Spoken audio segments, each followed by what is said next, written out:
Harris gave the speech at Howard University on Wednesday after the election was called for Donald Trump. On Wednesday at her alma mater, Howard University, Vice President Kamala Harris publicly conceded the 2024 presidential election to Donald Trump, calling for a peaceful transition of power but not relinquishing the fight for freedom. In the audience at Howard were Nancy Pelosi and Harris running mate Tim Walz, among other politicians. Harris thanked her husband, Doug Emhoff, as well as President Biden and her campaign staffers, while the crowd chanted her name. Now I know folks are feeling and experiencing a range of emotions right now. I get it, but we must accept the results of this election, said Harris, after an embattled campaign, adding that she talked to Trump earlier in the day. I told him we will help him and his team with their transitions, and we will engage with a peaceful transfer of power. While I concede this election, I do not concede the fight that fueled this campaign. The fight for freedom, for opportunity, for fairness, and the dignity of all people. A fight for the ideals at the heart of our nation,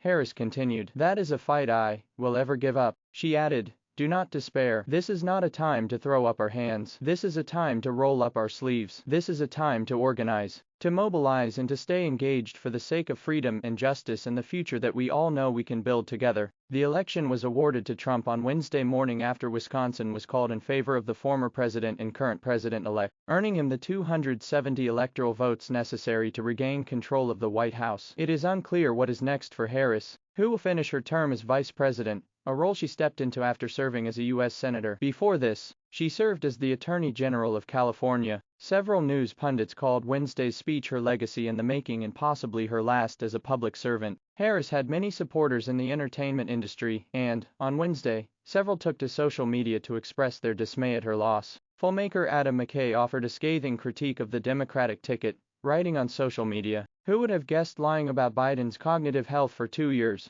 refusing to do an open convention for a new nominee, never mentioning public health care and embracing fracking, the Cheneys in a year-long slaughter of children in Gaza wouldn't be a winning strategy. Anyone with half a brain." Alternatively, Jeff Bezos offered Trump well wishes, writing, "Big congratulations to our 45th, and now 47th president on an extraordinary political comeback and decisive victory." Towards the end of her speech, Harris addressed the country's young people saying, "Please know it is going to be okay. Don't ever give up. Don't ever stop trying to make the world a better place. You have power and don't you ever listen that something is impossible because it has never been done before."